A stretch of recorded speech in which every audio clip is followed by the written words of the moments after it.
Assalamualaikum warahmatullahi wabarakatuh. Alhamdulillah. Wassalatu wassalamu ala rasulillah Sayyidina wa maulana Muhammad ibn Abdullah wa ala alihi wa sahbihi wa man nasarahu wa walah wa la hawla wa la quwata illa billah amma ba'd. فقال تعالى في محكم تنزيله وهو أصدق القائلين وأمر أهلك بالصلاة واصطبر عليها وقال رسول الله صلى الله عليه وسلم من صلى 40 يوما في جماعة ولم تفته التكبيرة الإحرام مع الإمام كتبت له براءتان براءة من النفاق وبراءة من النار. Sadaqallahu sadaqa Rasulullah sallallahu alaihi wasallam.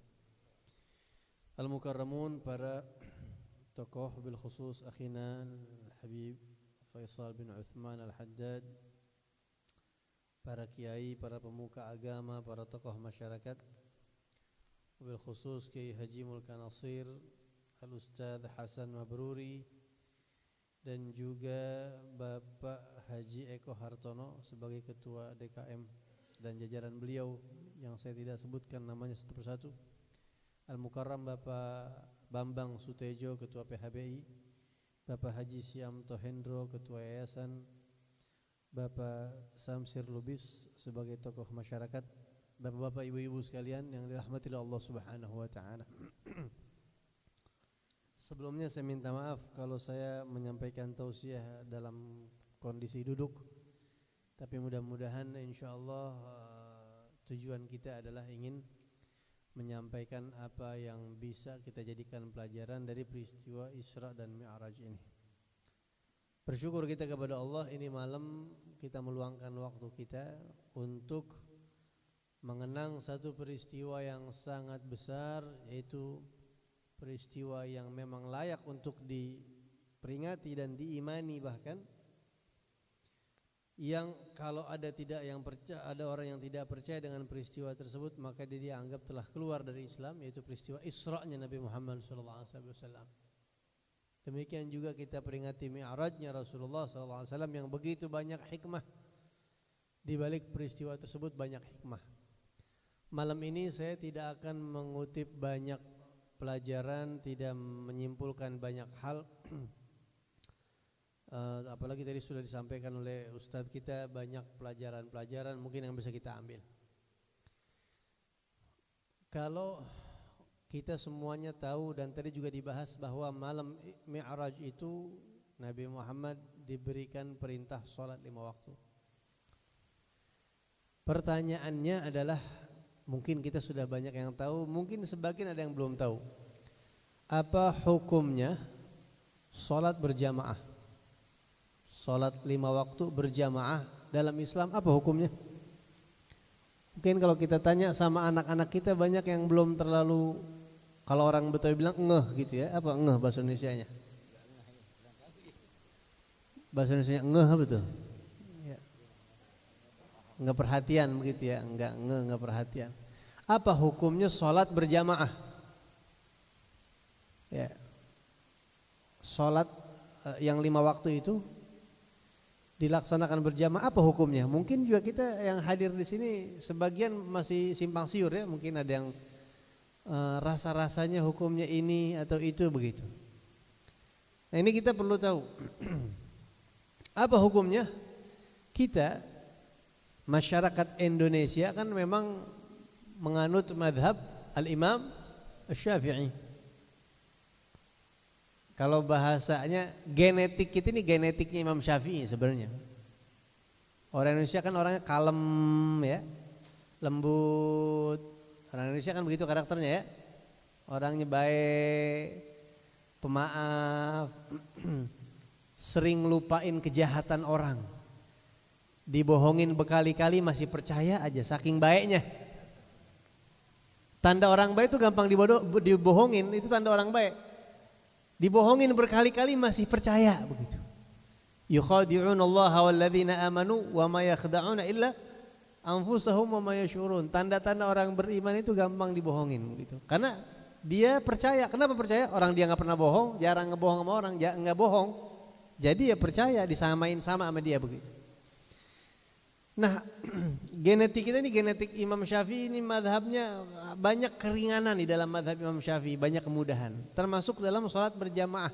Apa hukumnya sholat berjamaah? Menurut Imam Syafi'i, dan ini madhab kita di Indonesia, sholat berjamaah hukumnya fardu kifayah. Fardu kifayah. Fardu kifayah itu berarti kalau satu kampung semuanya sholat sendiri-sendiri, sekampung dosa tuh. Dosa bukan dosa meninggalkan sholat, tapi dosa meninggalkan berjamaahnya. Ya, itu madhab Syafi'i. Tapi kalau madhab Hanafi beda lagi. Wajib Pak sholat berjamaah. Ya Allah, kuat nggak kira-kira kita? Kira-kira kuat gak kalau kita kalau kita dibilangin bahwa sholat berjamaah hukumnya wajib? Kuat gak kira-kira? Dosa mulu kita saban hari. Bagusnya ulama beda pendapat. Kenapa ulama beda pendapat? Itu ranahnya ilmu fikih, saya nggak bahas di sini. Ya, alhamdulillah ulama beda pendapat itu alhamdulillah gitu. Kita ambil yang madhab kita aja, madhab Syafi'i, hukumnya fardu kifayah. Kenapa Imam Hanafi kok mewajibkan sholat berjamaah? Wah, punya dasar yang kuat beliau. Imam Syafi'i kenapa memfatwakan hukumnya fardu kifayah? Juga punya dasar yang kuat. Tapi saya nggak akan bahas panjang lebar. Di dalam kitab An-Nasaih Ad-Diniyah yang ditulis oleh Al-Habib Abdullah bin Alawi Al-Haddad, Datuk Habib Faisal, Datuk kami, ya. Itu di situ beliau menjelaskan, ketika menjelaskan tentang sholat berjamaah, beliau mengatakan bahwasanya, kata beliau nih, belum pernah ada riwayat keterangan yang sampai ke tengah-tengah kita umat Islam bahwa Nabi Muhammad SAW pernah sholat fardu sendirian. Sejak diwajibkannya sholat di malam Isra dan Mi'raj sampai Nabi Muhammad meninggal dunia.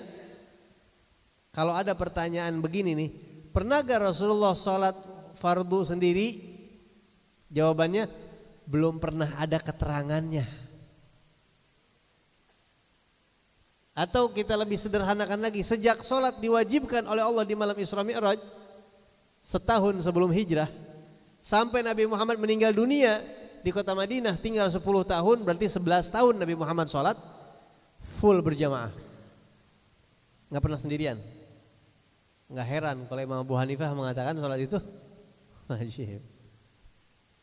Jadi sholat berjamaah itu fardu kifayah menurut Imam Syafi'i. Tapi Nabi Muhammad nggak pernah ninggalin, bayangin.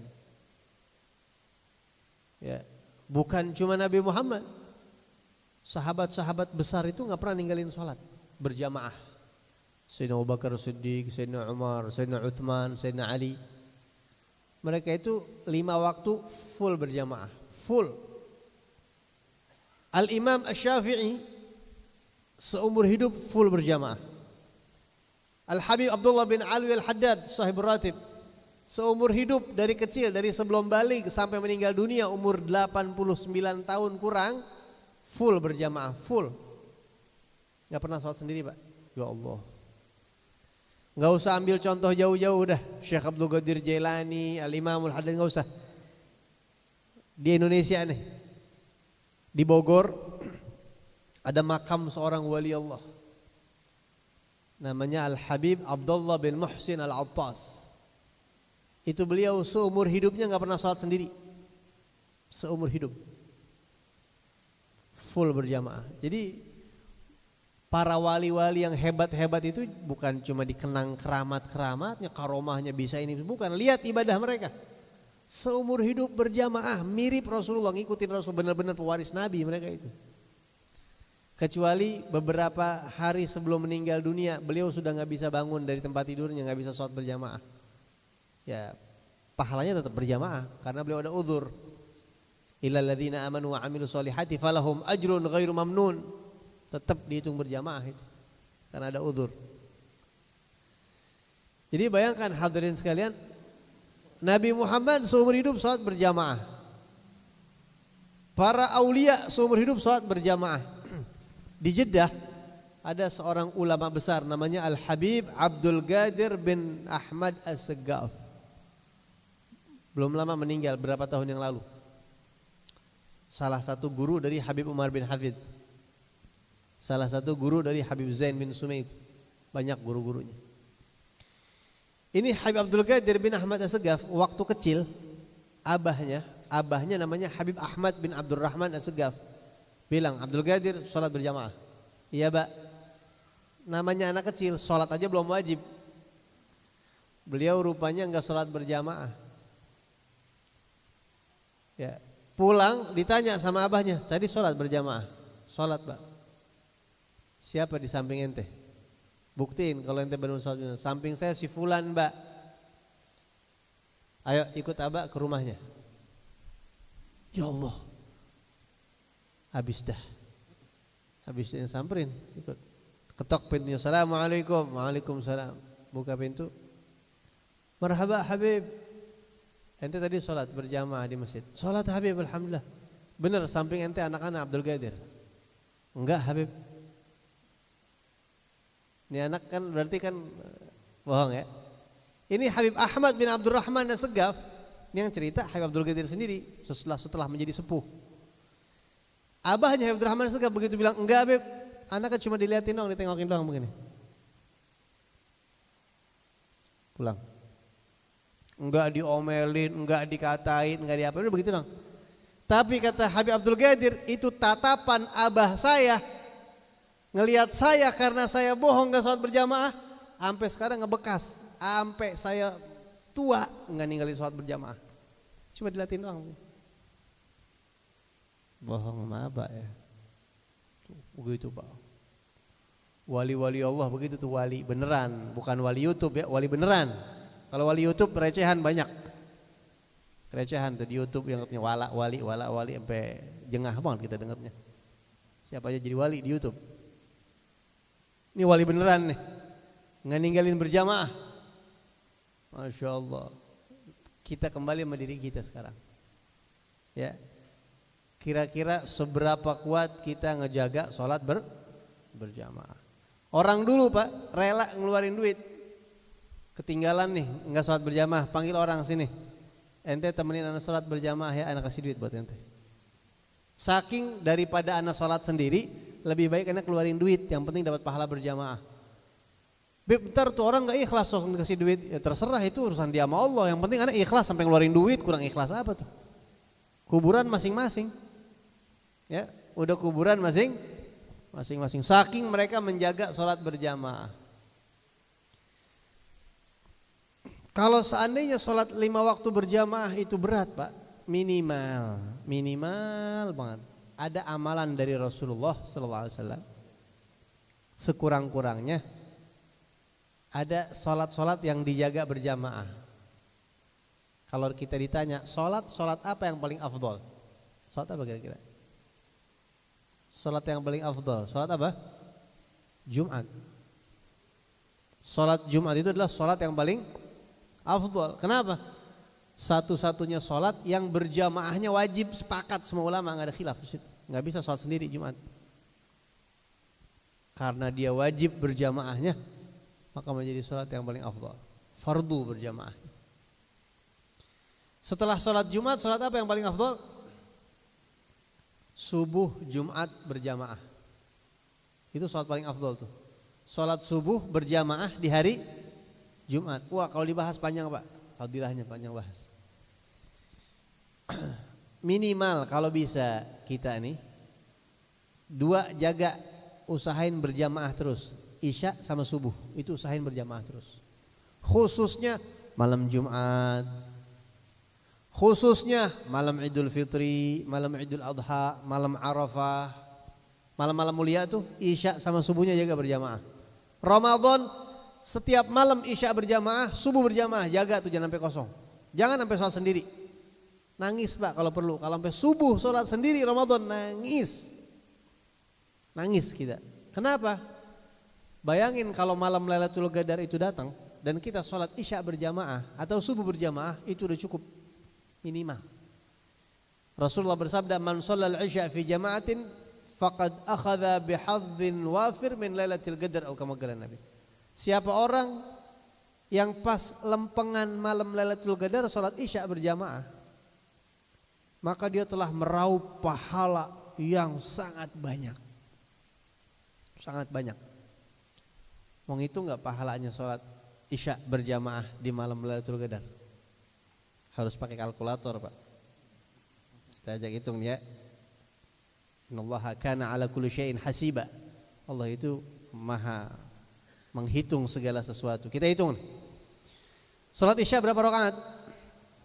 4. Berarti berapa kali baca Al-Fatihahnya? 4 rakaat. Al-Fatihah itu Al-Quran, surat paling afdal. Rasulullah bersabda, man qara'ah, saya nggak usah bawain teks hadisnya.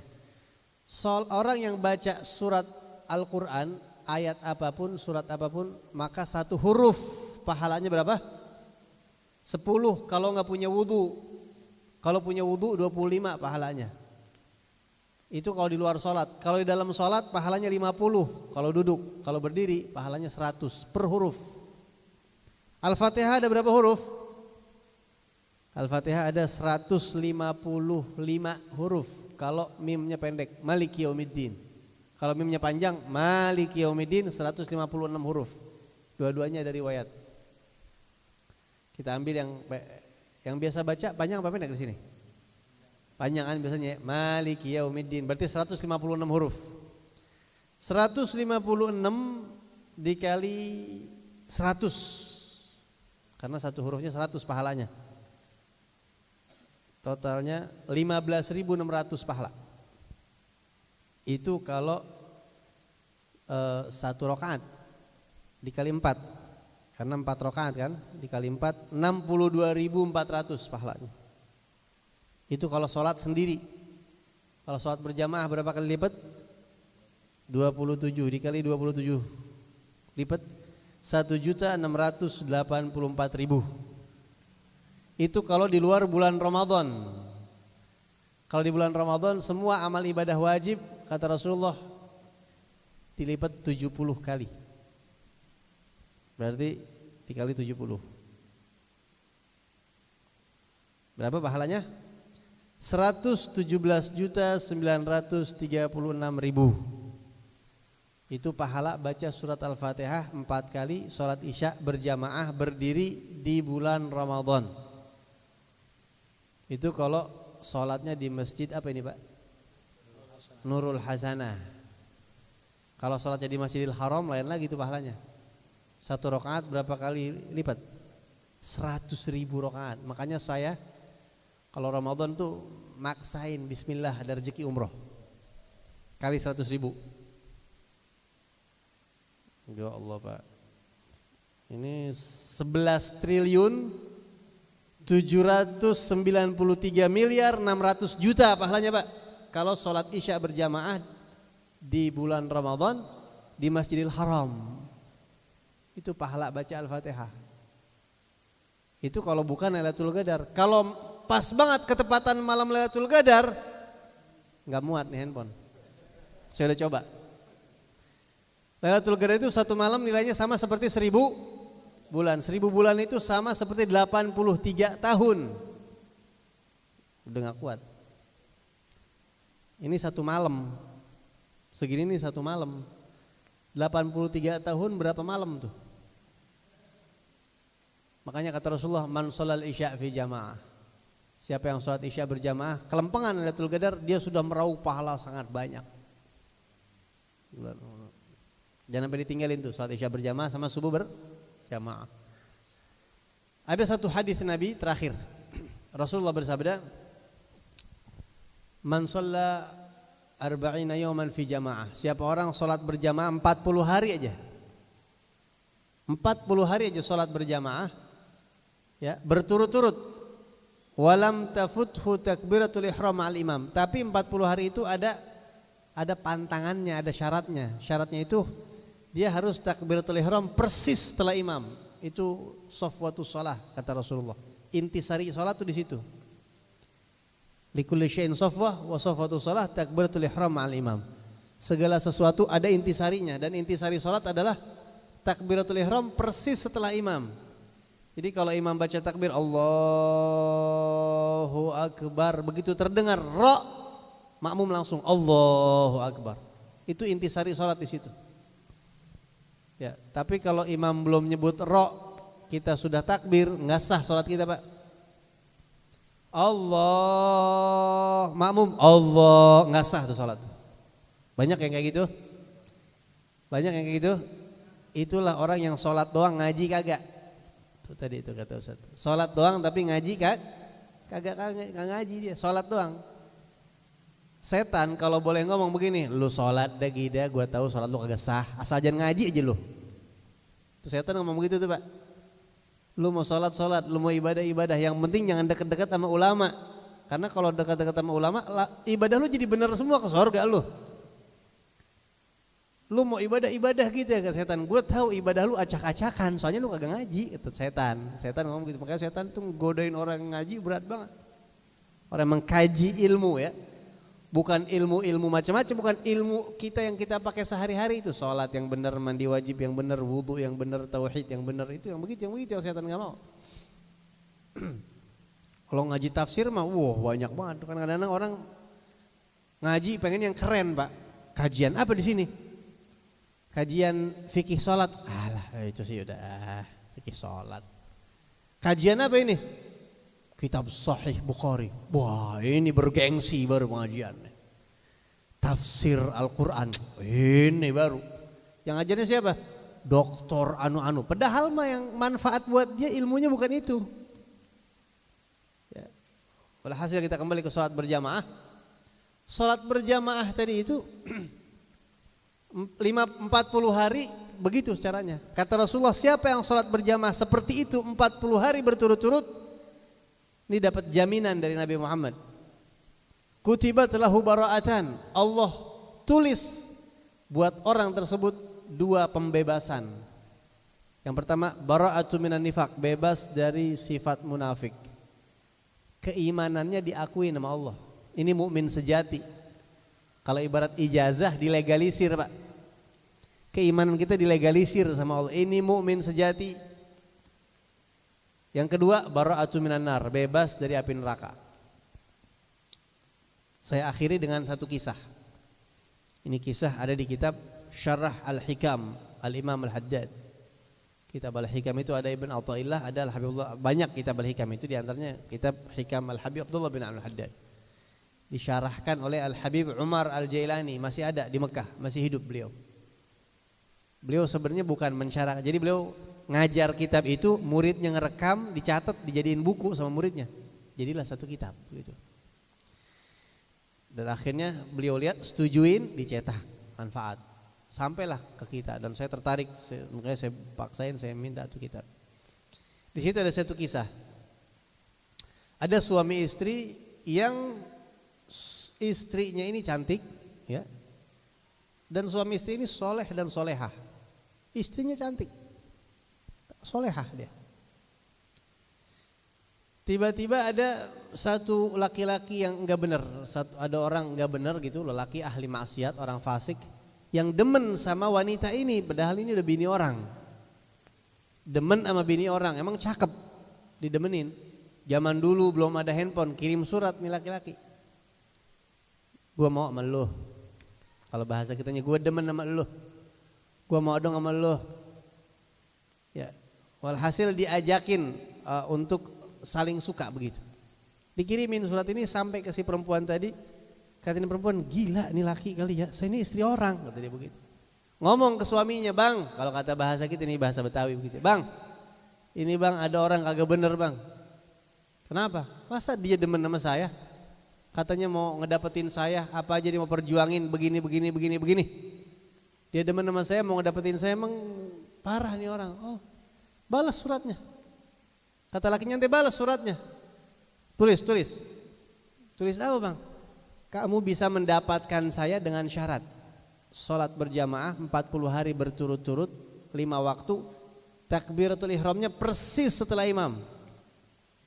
Kalau kamu bisa seperti itu, kamu dapetin saya. Abang gila, udah ikutin aja. Ikutin, tulis, kirimin ke dia. Tulisin, dikirimin. Abang apa-apa sih bang? Udah diam lu duduk. Kata lakinya duduk udah. Kirimin. Namanya orang demen apa juga dia ladenin. Lu mau apa neng? Ya kan begitu orang kalau modus tuh ya. Bulan kalau bisa dikreditin gua kredit 35 bulan buat lu begitu. Bulan. Sayang bulan kagak ada yang mau ngelisingin tuh bulan tuh. Kalau bisa gua lisingin buat lu 60 bulan. Akhirnya siap, saya bakal kerjain. Wah ini orang jadi rajin buat sholat tumben. Belum azan udah standby di masjid, takut ketinggalan takbiratul ihram sama imam. Jadi udah ngincer. Dan orang ini kirim mata-mata. Jadi kalau sekali nggak benar kata dia di surat itu, kalau kamu setuju saya kirim orang yang yatajassas yang mata-matain kamu. Sholatnya orang 1 hari full nih 5 hari 5 waktu, sehari bagus, 2 hari, 3 hari, seminggu, 2 minggu, 3 minggu, sampai 40 hari. Ini orang nggak absen sehari pun, nggak ketinggalan 1 sholat pun. 40 hari 5 waktu full berjamaah, semuanya persis habis takbiratul ihram imam, dapat intisari sholat semua dia. Setelah 40 hari ini orang hilang nggak ada kabarnya. Si suami tadi justru nagih nanya, mana cari tuh orang, mana kemana tuh kabarnya, kagak ada tuh orang. Dicari, disamperin, tanya, Pak ini kirim salam bulan, bagaimana bapak itu kok nggak ada kelanjutannya? Begitu ditemui ini orang Pak, mukanya udah bercahaya, udah beda ya, jiwanya udah bersih tuh, udah distempel sama Allah, jebret, mukmin sejati, ahli surga. Gimana? Berubah semuanya udah.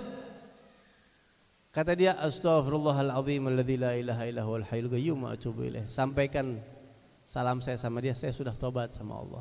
Maafin kelancangan saya yang kemarin. Kata lakinya, sengaja gue jebak ke sorga. Sengaja gue jebak dia ke sorga. Selesai urusan udah. Keren ya, 40 hari berturut-turut. Emang rada susah Pak, ntar udah 30 hari berat banget biasanya tuh. Ada aja tuh halangannya tuh udah 39 hari apalagi tuh. Sekali gagal, ulang lagi dari awal Pak. Paling enak Ramadan tuh pas lingkungannya mendukung besok. Ambil start 10 hari sebelumnya atau 10 hari seudahnya. Nah kan kalau Ramadan kan lingkungannya mendukung tuh ya. Biasanya lebih gampang kita untuk ibadah sama Allah SWT. Itu aja mungkin yang bisa saya sampaikan. Saya minta maaf kalau ada salah-salah kata, banyolan-banyolan yang kurang pantas. Dan saya minta maaf gak bisa ikut acara sampai akhir. Saya langsung permisi karena besok subuh juga saya ada acara lagi. Jadi saya mau langsung ke Ciranjang, Desa Cikapuk, Gang Bantal dan Guling. Ya. Assalamualaikum warahmatullahi wabarakatuh.